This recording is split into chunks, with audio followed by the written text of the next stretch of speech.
for this lesson, this topic is graphing lines from an equation in slope-intercept form. And the idea here is no matter what content you teach, if there's a website that you want to bring and utilize in your lesson, you could do that in my viewboard without having to switch tabs and go back and forth. And so let's build this lesson. I'm going to show you how to put a website in here basically to enhance and support your lesson. So the first thing is that I need a graph down here for students to be able to graph on. And so I'm going to go over here to the magic box, and then I'm going to go to image search, and then just do a search for blank graph or whatever image you want to use. And I'm going to click and drag in this clip art here. Now this is a pretty big image. Remember that you can identify the size of the image here. It says 2400 by 2400. That's the pixel size. Now in this lesson, I don't need kids to graph in quadrant 2, 3, or 4. And so I'm going to actually crop this image. So you can see I have the image selected. Up here in the adorning menu, this tool here, this is the crop. And so if I click that, it'll gray out the screen. And now I can drag the edges up just like this. Now I'm not going to crop the whole thing. One, because I want that X down at the bottom, but also I think it's important for students to know that when you're graphing, there are negative numbers in other quadrants as well. So when you're finished, just click the check mark button, and then that basically gets your graph. Really quick pro tip, if you wanted to save this, because you wanted to use this multiple times, this is your save as button or cloud upload, and then you can choose your cloud storage and just go into your drive, and I have a whole folder that I call media. You can call yours whatever you want to. And then I have a math folder, and we'll just name this quadrant 1 graph. You'll see here it saves it as a PNG file by default, and I can click my check mark, and then that will save it. So the next time I need to use this image, I don't need to go to the magic box and do a search, an image search. I just go to the magic box and choose my cloud storage here on the import icon, and then I can go into my drive and then just go find that folder, which is here. And then you can see my media folder, the math folder, and then there's my quadrant, so I can just drag that out if I need to use this image over again. All right, so we have our graph. Let's put it in the correct spot here. Let's drag it over, and I'm going to enlarge this just a little bit so it's easier to see. So it would be really simple for me to kind of stop the lesson here and just have students graph directly on this. But I want a quick check for understanding. Back in the day when I taught, we used to do this little turtle computer game.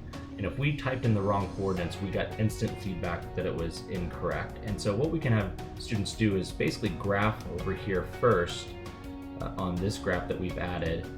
And then we will use a website over here to check it. So I'm going to use this tool down here called the Embed browser. We'll open the Embed browser. And I already have this as one of my tiles. If you don't know how to add tiles, go back and check out the My Viewboard Graduate Level 1 course. We talk about tiles there. But I've added the Desmos graphing tile, and this is a really great website that I like to use a lot. And you'll see here it's just a graphing calculator. So I'm going to go ahead and click on that.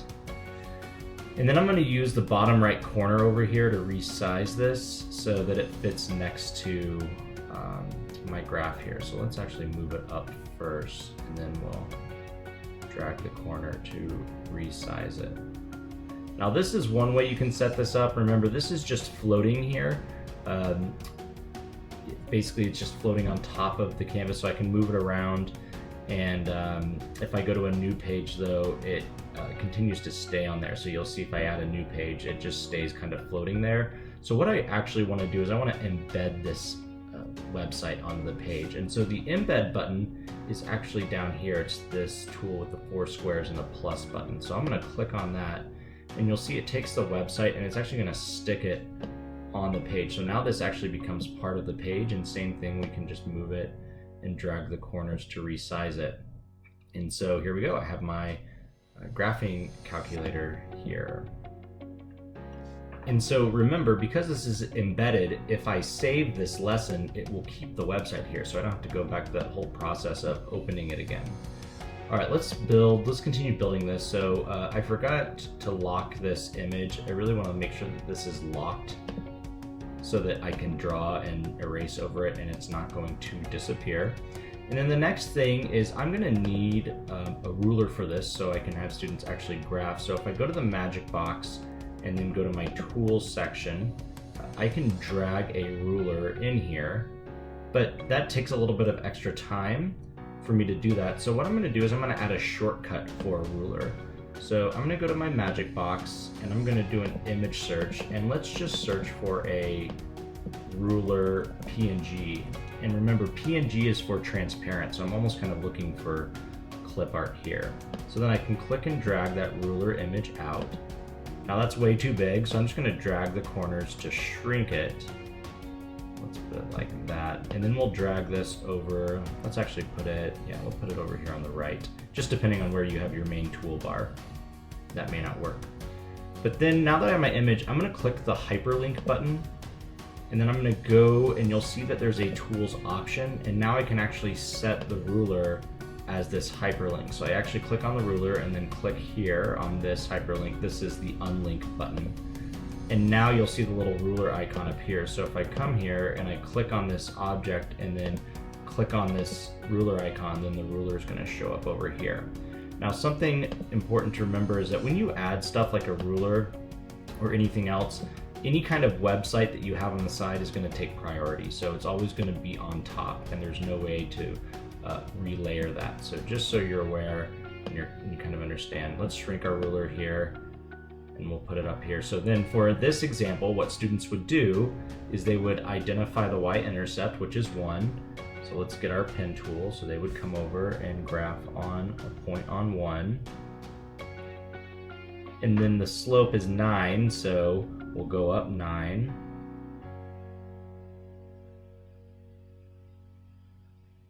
Graph there.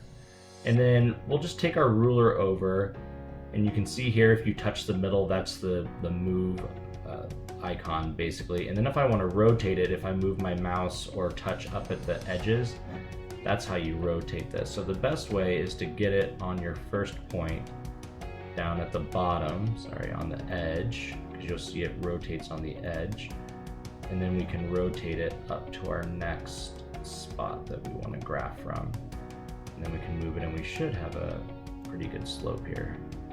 Might need to adjust it just a little bit. Okay. And if you didn't know this, when you have a ruler, if you move your mouse or your pen to the very top of the ruler, see how my icon changes to a pen? This is like the trace tool. So if I actually touch along there, it will draw a straight line along my ruler, just like that. So then I can close this. So now we've had students graph this. And again, the reason to have the website is now as the teacher, I don't have to give the feedback. The students can. They can come over here and then just type in the equation or pull up the on-screen keyboard if they need to. So we'll type in y equals 9x plus 1. And there's our graph, and look, they match, which is awesome. But if I had done it incorrectly, say the problem was 3, right, I could see that I have the wrong y-intercept, and then students could go back and make adjustments. So pretty cool way to make the lesson more interactive and get that instant feedback. But you might be wondering, well, that was a lot of work. How do I reuse this? I don't want to do this every time I want to, graph. Well, if you go to your page management, so if you remember in the main toolbar at the very bottom, there's the page number. This is your page management, and on this page, if I actually click the duplicate button, which is right here, it will duplicate this whole page, including the graph, or the embedded website, excuse me. And so now, all I have to do is come back in here, and we'll delete the line, we'll delete the plots. This ruler still has the link to the ruler. Obviously Desmos is reset, and all I have to do for each page is go back and change this. So all I need to do now is change my equation, and we'll resize it because I added a fraction. And now I have my next problem for them to graph, and I can go back and duplicate the page again. And all I need to do is, again, go change the equation. So you can see that you can build either a station or you can kind of build your playlist out. And then of course, make sure you save it. So go into the file, click save, and then you can save your lesson to Google Drive.